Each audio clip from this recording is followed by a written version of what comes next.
This is a story about a dude named Lane. He moved to the mainland and bought one place to stay. And then one day he went try to rent them out. And then he became one real investor man.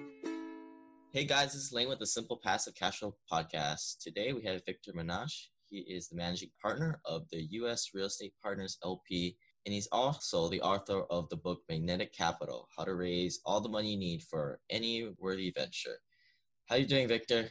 Great to be here. You are a very successful capital raiser and developer, but you didn't start off in the real estate. Tell us about your story and how you first began in tech.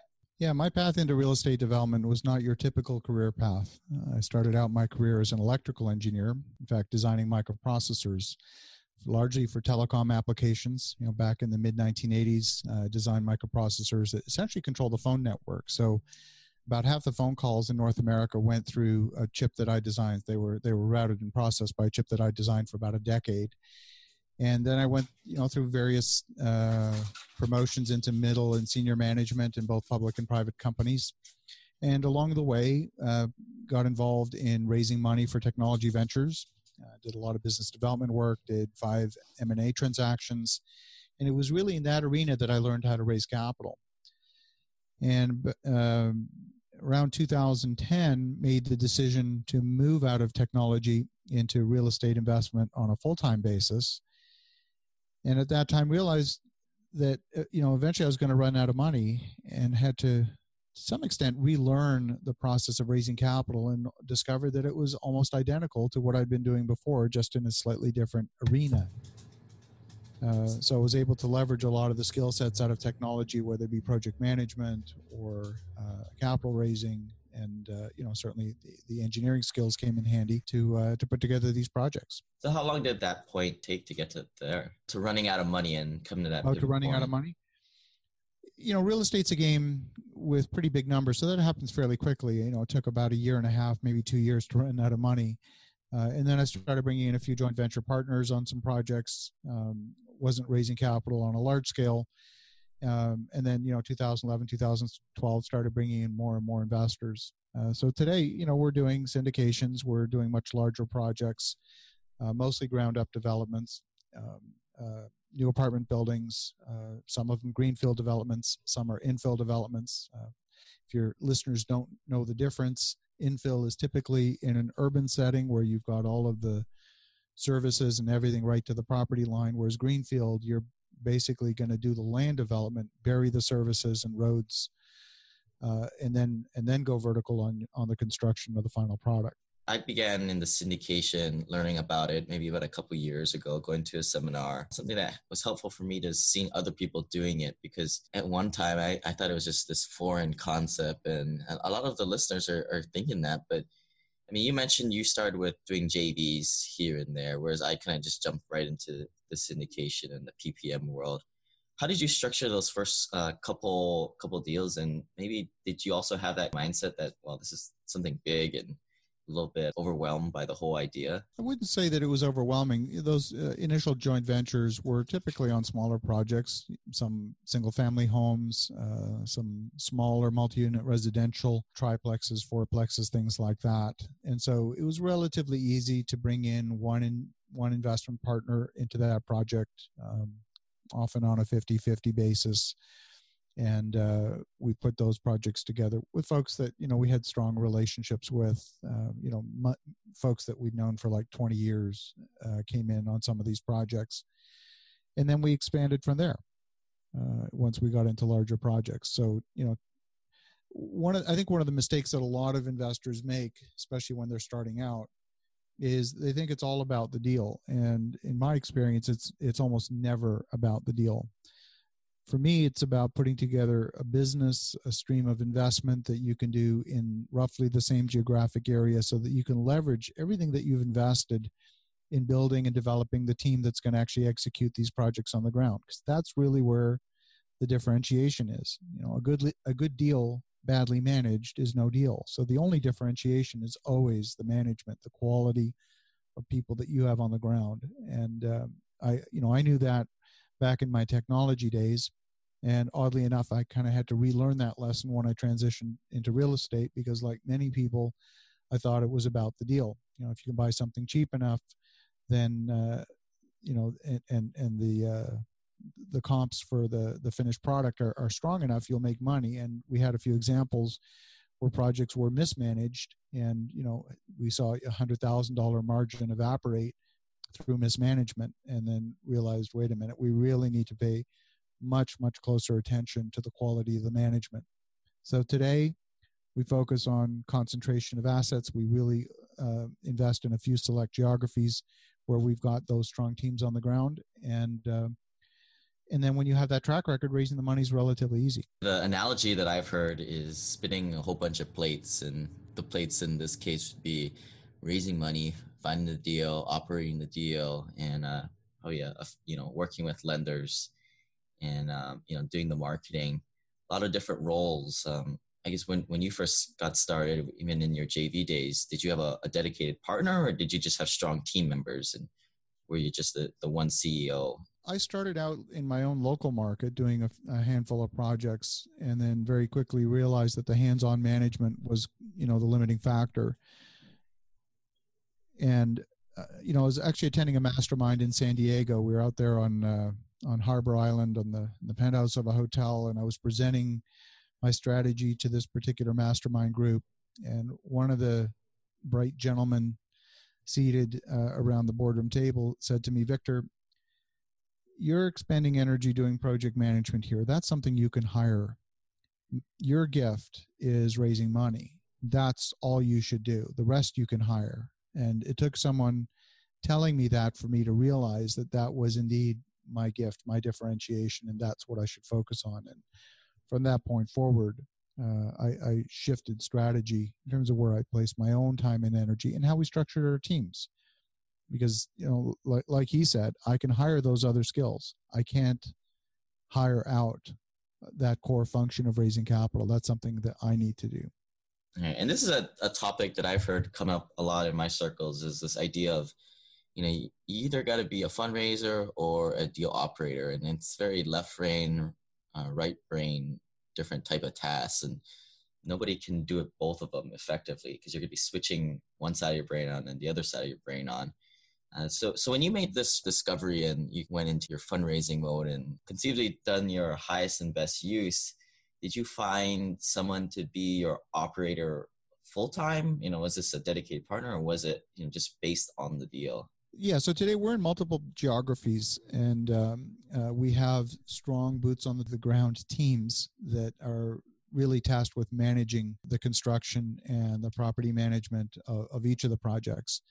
And that's key. It really is. Those people, that's what they do full time. And, they get compensated accordingly, some through property management fees, some through an equity position, so we structure these deals in such a way that it's a win-win for everybody. Talk about a little bit what kind of projects you're working on these days. A little bit different than the cash flowing apartment, the multifamily deals. I kind of see it as, there's these flippers out there, and they'll kind of move up the food chain. They'll do little single family homes, then they'll do little larger properties, and then do the high end flips, like, the $800,000 homes in Seattle, and kind of move their way up on the development hat, because it's harder for new people to come in and be competitive. And that's kind of what you've done. Maybe talk to us a little bit about what projects you're working on at this point. It's a little bit more infill and greenfield. One of the strongest asset classes, in my opinion, is multifamily investment. Resilient to economic cycles. In particular, student housing is very resilient to economic cycles.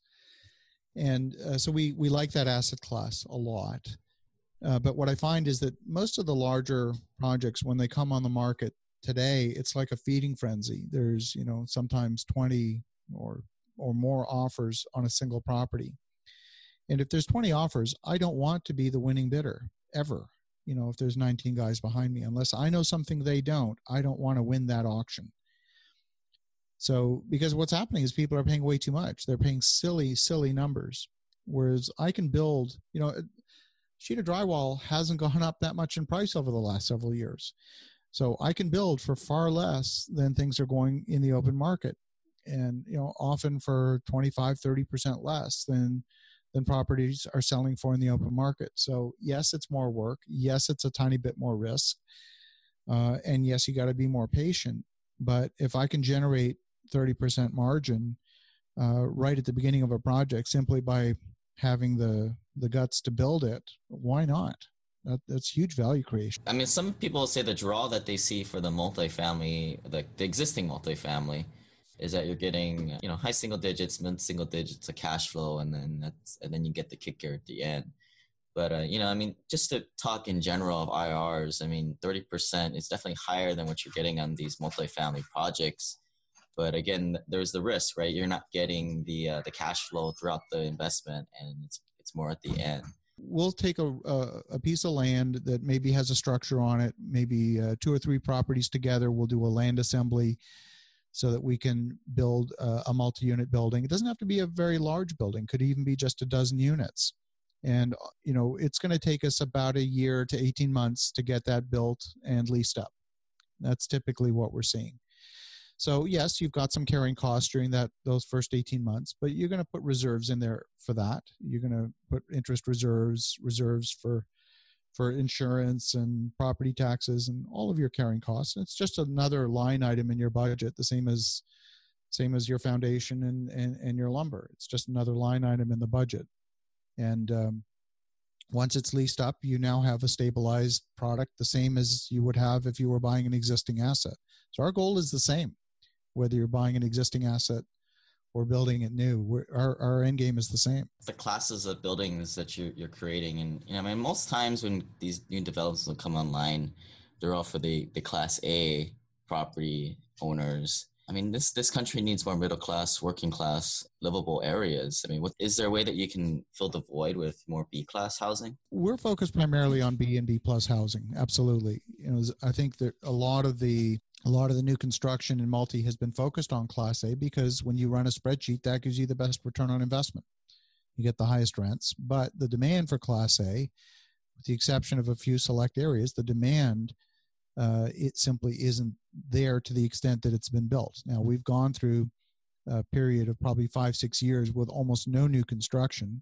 From 2008 through 2014, we saw very, very little in the way of new construction. So there's a lot of pent-up demand. But if I look where we are today, I see signs that things are starting to get a little bit overbuilt, in my opinion, especially in Class A. And when I talk to lenders, I'm hearing the same thing. So that's our perspective. We prefer to build B+. It rents well. We like to go into areas that are just outside a really hot area. We call our strategy buy on the line, move the line. And what this is all about, every single city in America has this situation where you've got a hot neighborhood and then there's this dividing line and you go a couple of blocks too far and you're in the hood. And if that line is arbitrary, if that line can be moved, meaning it's not a municipal boundary or it's not a school district, if that line is movable, because often they are, then maybe the thing to do is just buy on the wrong side of that line. Don't go too deep on the wrong side, but right on the line and redevelop it, put a little bit of scale behind it so you convince the marketplace that the line is moved and now the line's on the other side of your property. And you get valuations, you get appraisals from the good area because there's nothing comparable in the hood. So you're often able to generate 95% anyway of the value of the great neighborhood, but you're often buying the land at a deep discount to the market. Create tremendous value that way. I think this is a great idea and great social impact that, we're not just building stuff for rich people, we're building stuff more for the middle class. And I think that's, most people come through and build an A-class facility and it'll just kind of be a money grab. So something I'm wanting to learn more about is, with the A-class, the thought is that since you're going to go through all the trouble getting permits, getting, doing the deal, all the brain damage associated, you might as well take it up to that A-class, that rehab level or that construction level. Whereas to not take it up to that point and not get those higher rents or the higher purchases, kind of leaving money on the table. I'm just kind of thinking here, and maybe what are some other ways the B class, you find consistencies there, either your marketing, maybe does the properties fill up quicker in the B class, B plus class, that's making you close the gap and get that money that's kind of left on the table and make it a profitable business venture? I look at it this way. I don't have to necessarily get the maximum possible rent that you can get in a marketplace. Not everybody is going to get the top rent in the market. The market simply isn't that big.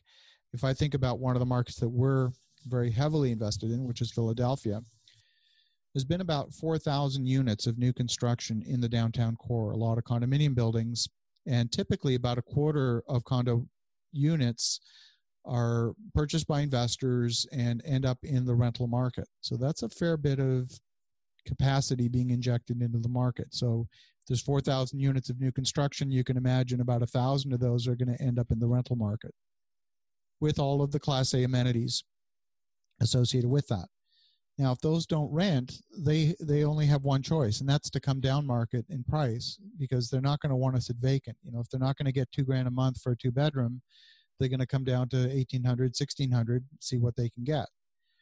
You know, if I'm building new product specifically that's designed to make money at $1,400 a month, and give me very good margins, well, and I'm getting $1,400 a month or $1,475, doesn't matter what the number is. If I'm hitting my numbers, I don't care that someone else is getting more, as long as I'm able to consistently hit my numbers.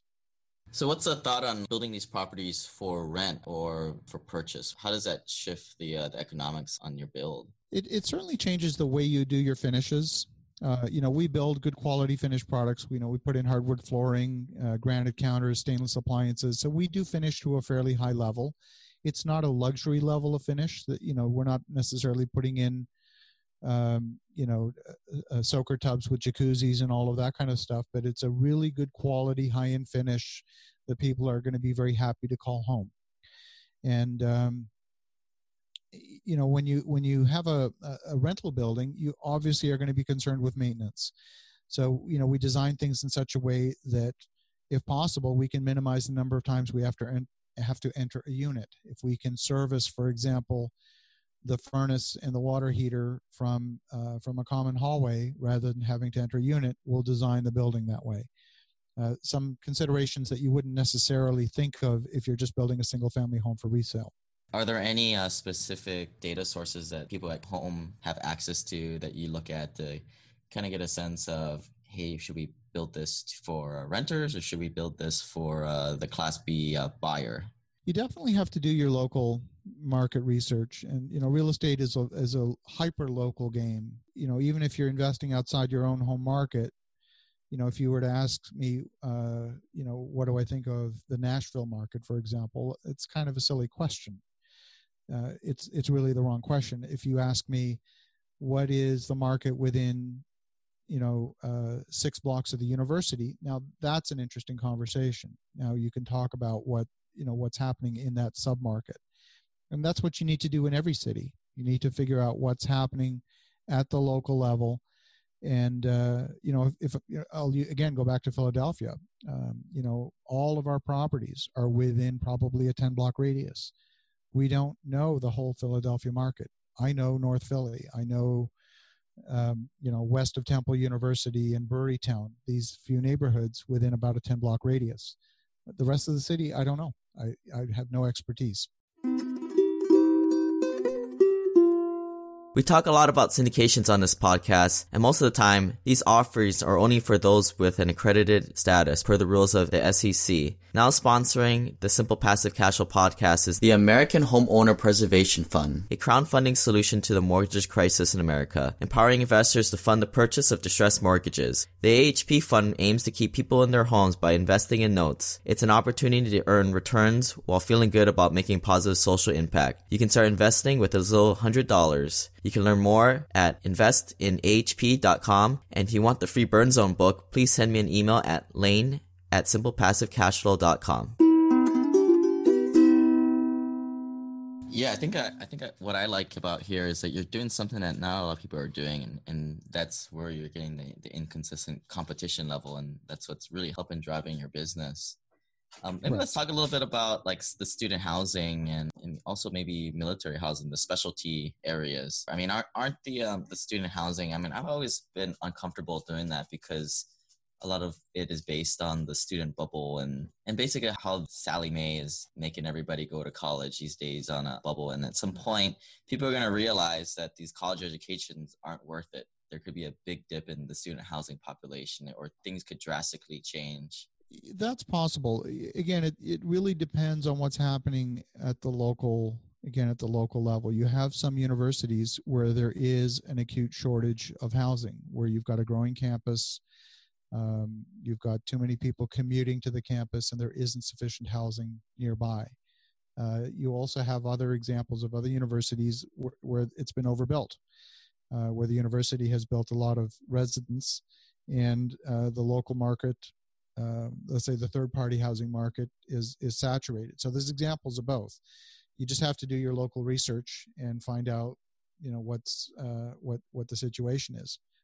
For us, for example, in Philadelphia, we noticed that there was a surplus of 3 and 4 bedroom units because much of the student housing was built into existing structures, 100-year-old townhouses or duplexes. And, the most sensible thing to do from an income perspective is to maximize the number of bedrooms. A lot of 3 and 4 bedroom units. So a surplus of 3s and 4s, but a shortage of 1s and 2s. Today, we're only building 1s and 2s because that's what the market's demanding. We even have situations where a single person has rented a 3-bedroom because that's all they could find. Right, because if you get 3 and 4 students together in the beginning of the year, there's going to be some kind of problem, and someone's going to have to drop out, or someone's going to get into a fight, and the 1 and 2 bedrooms are just the way to go in that circumstance. It varies. People, there's all different personalities. Often students in, first and second year, they like having friends around and like the social aspect of that. You get people that are more, let's say, in graduate school or in medical school or something like that.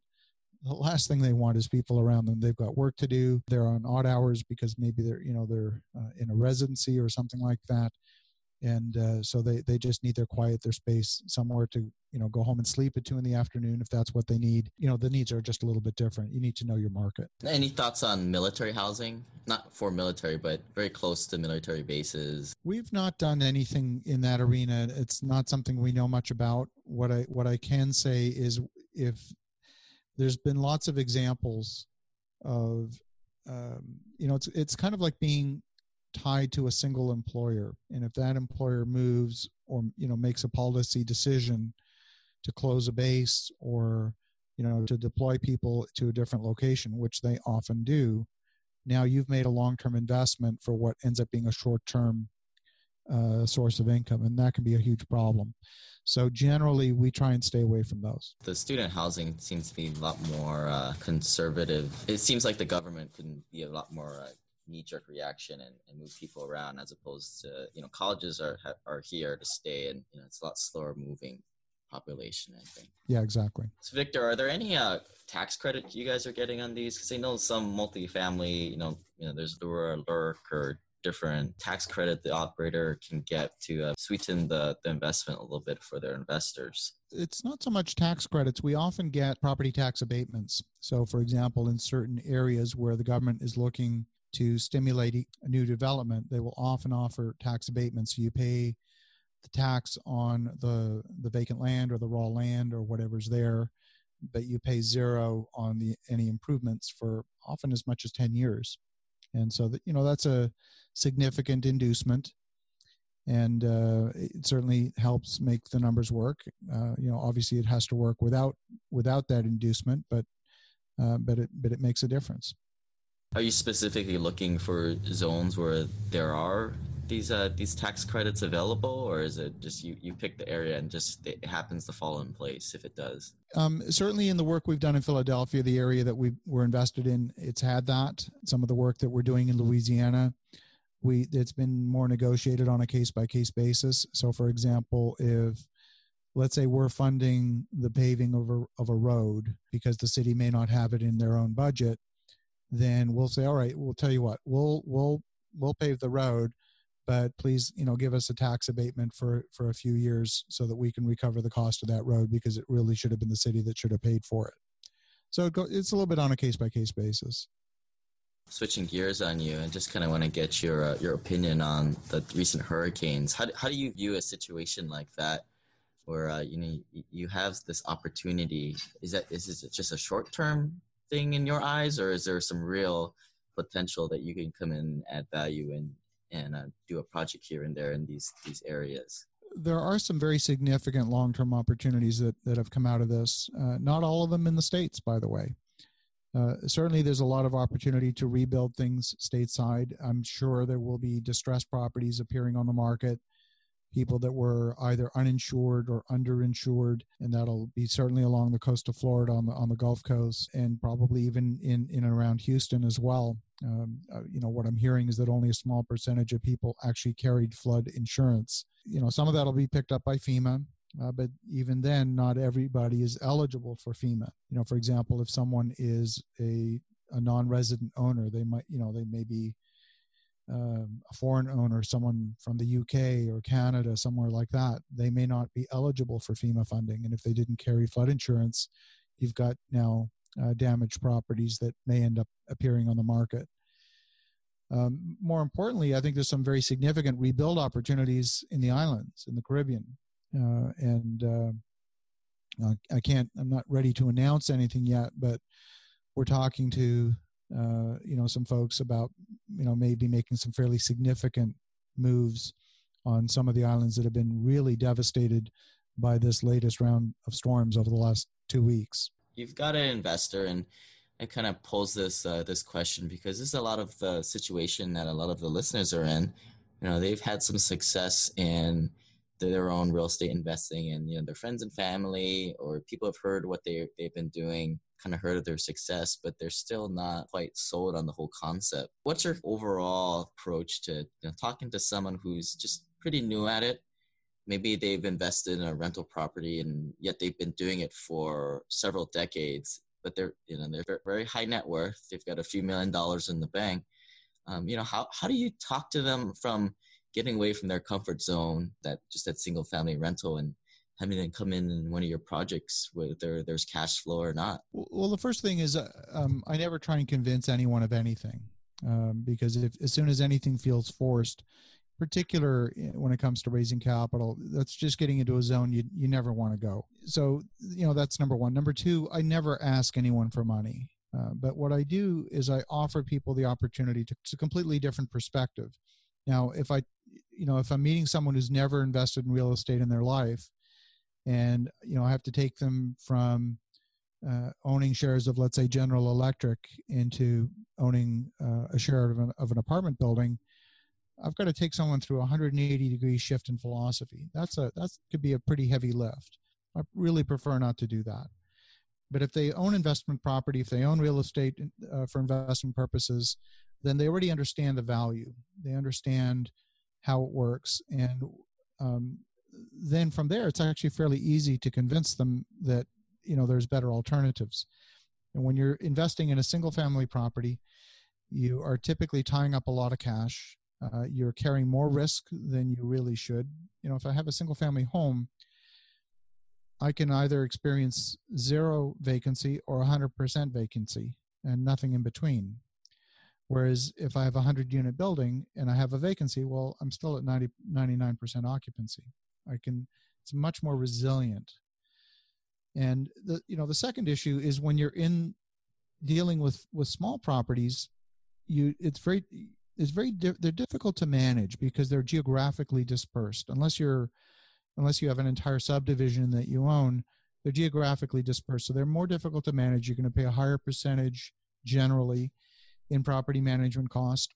And it's very difficult to get any economies of scale. And if you're borrowing funds to fund some of those properties, the banks typically treat that as under residential underwriting rules, where the fundamental assumption is that your employment income is what's being used to repay that bank loan. Whereas in the world of commercial, they don't assume that. They assume that the asset is going to be the source of repaying the loan. If you own a 100-unit building, your own individual salary isn't going to fix things if things go wrong in that building. It just can't. It's too big. So it has to be the performance of the asset. But when you're buying a single-family home or a townhouse or a duplex, they're assuming it's your W-2 income or, your employment income that's the source of repayment of that loan. So they're fundamentally different worlds. All right. So I think your philosophy is if someone is not willing to fish or not willing to even see the different perspective, you don't waste your time and you just let them go. Correct. Yeah. It's got to feel like a natural fit to them. I'm certainly happy to educate someone on what we're doing and, show them that, what we're doing certainly makes sense for us. And I say this with zero arrogance whatsoever. I mean, I know the projects we're doing are very strong projects. They're great deals. We wouldn't be doing them if it was otherwise. We just we set a high standard, and if it doesn't meet that standard, we don't do it. So, I'm not going to do a project that's, got 10 or 15% profit margin. I see people doing projects like that all the time, and I think they're nuts. Because if you have one mistake, your margin is evaporated. If you have two mistakes, now you're upside down. I never want to be in that situation. I want to be in a project that has enough financial buffer that we can withstand a handful of mistakes, because it is the real world. Things do go wrong in projects. And it could be through no fault of our own. It could be, all of a sudden the city changes the zoning on us or something.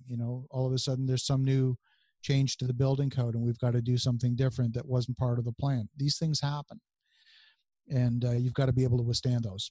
Do you ever look at your I guess the Class B? You have a little more wiggle room in terms of exit strategies. If there was a war, if North Korea did bomb Hawaii tomorrow, in real estate there's a bit of a lag. What kind of things would you be doing in the current project to leverage the pull? What kind of options do you have for exit strategies if the economy were to take a little bit of correction? We've gone through a few market cycles over the years. We went through a very significant market cycle, starting in 2008. And that resulted in cap rates going up. That is to say, properties did go down in price, even multi-unit properties, but multi-units didn't fall as much as single-family homes did. Don't forget, we didn't really have a real estate crisis in 2008. We had a banking crisis. The willingness of people to pay a price is in part determined by the availability of money. When the banks stopped lending and it was impossible to get a loan, the only buyers out there were cash buyers. And so, if you look at supply demand, the demand for properties was limited to people who had cash. Well, that was a very small percentage of the market compared to what it had been previously. And we know that's true because as the banks loosened up their lending, prices have kind of restored to where they were pre-2008. Not in every market, but in a lot of markets they have. So it had a lot to do with liquidity in the banking system. If there were to be a conflict of some kind, well, what would that do to liquidity in the market? If banks all of a sudden stop lending, then we could see a similar type situation. But people still need a place to live, I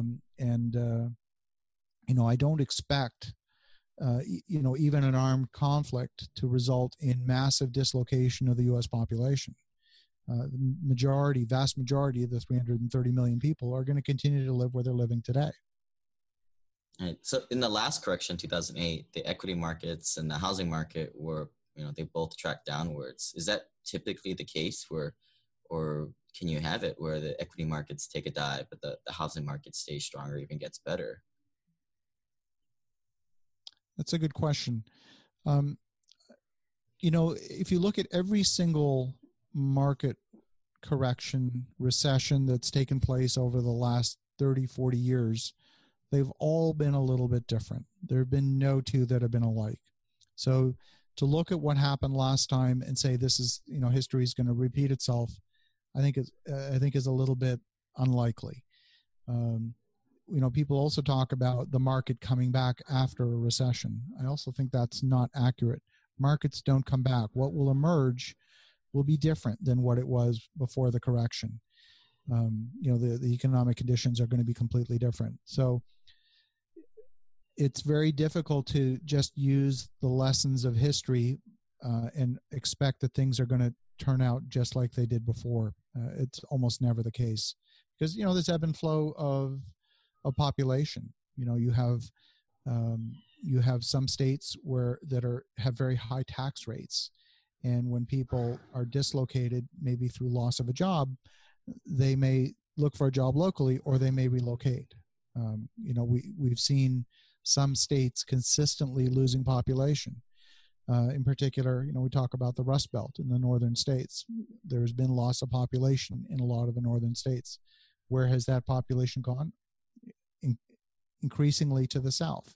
Places like Texas, North Carolina, places with favorable tax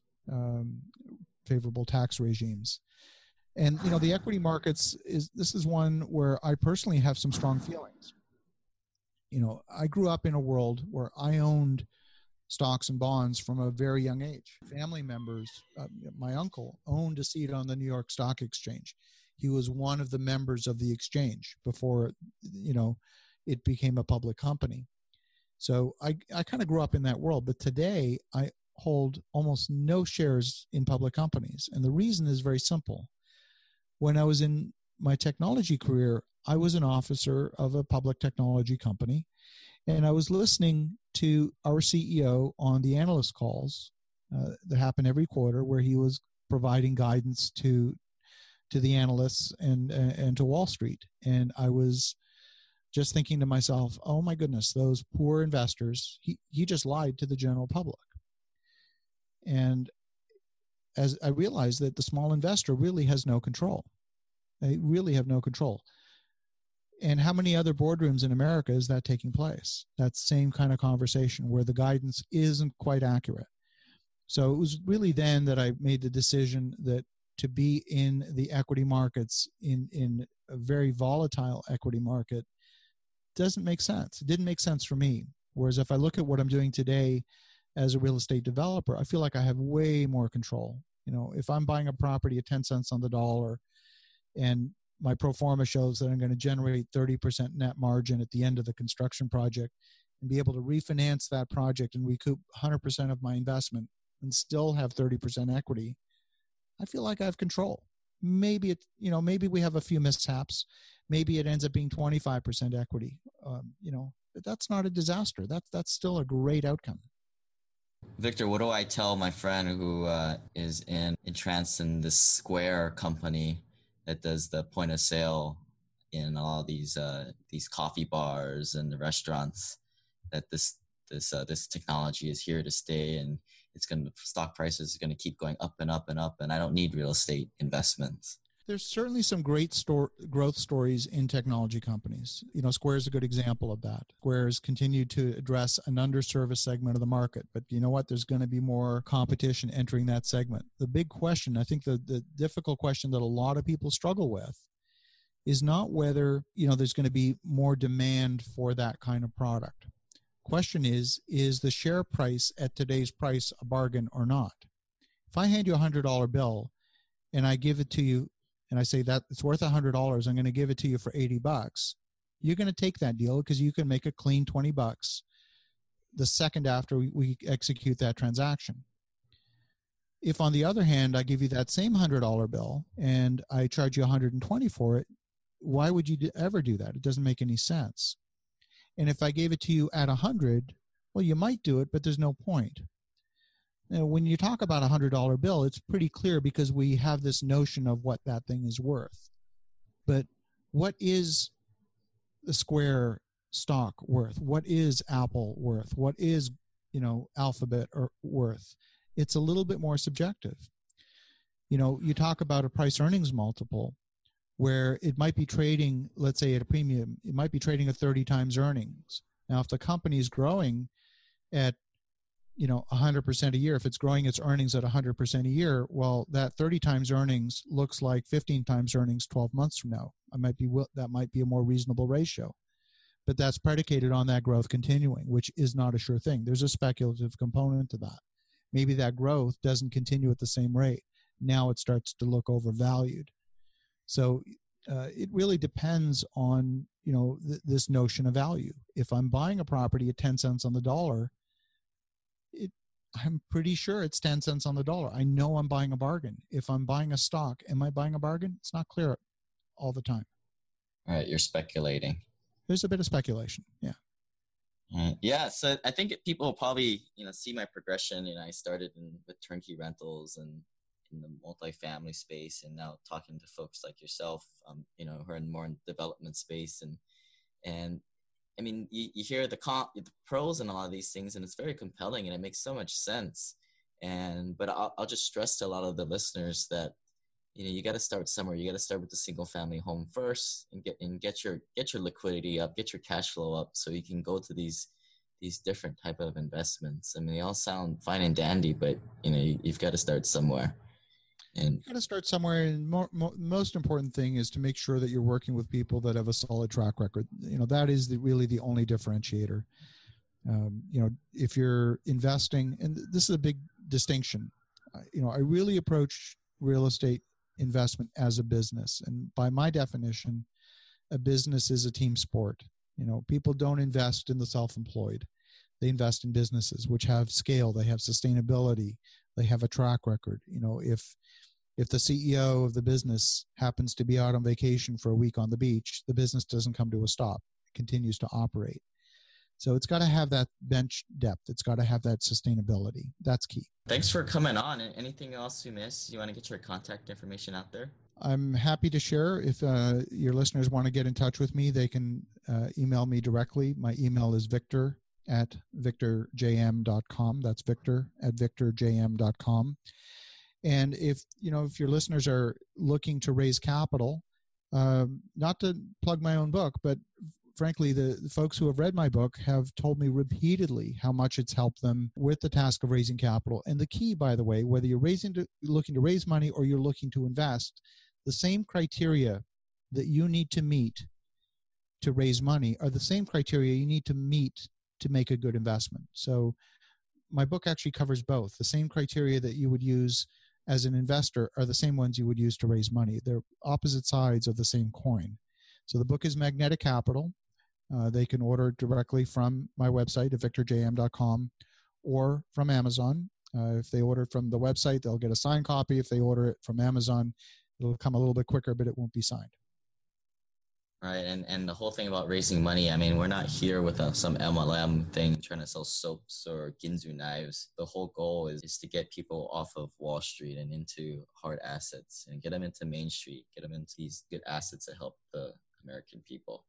Well, yeah, absolutely. I mean, think about it. We know about this relentless march, what's called inflation. And often people think about inflation as just being driven by the consumer price index. How much did the price of bananas go up this week? The other side of it is how much money is being printed. What percentage of the money supply is being injected into the economy on an annual basis.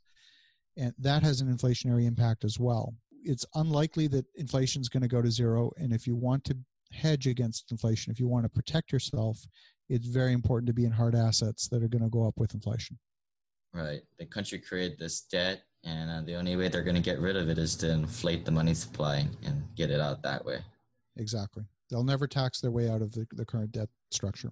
All right, Victor. Well, I appreciate you coming on the line and sharing us a little bit of your world. And if you guys want to get a hold of Victor, shoot him an email, and we'll see you guys next time. Thanks very much, Lane. Great talking to you. This website offers very general information concerning real estate for investment purposes. Every investor situation is unique. Always seek the services of licensed third-party appraisers and inspectors to verify the value and condition of any property you intend to purchase. Use the services of professional title and escrow companies and licensed tax, investment, and or legal advisor before relying on any information contained herein. Information is not guaranteed, as in every investment there is risk. The content found here is just my opinion, and things change, and I reserve the right to change my mind. Above all else, do your own analysis and think for yourself, because in the end, you are the only person who is going to look out for your best interests.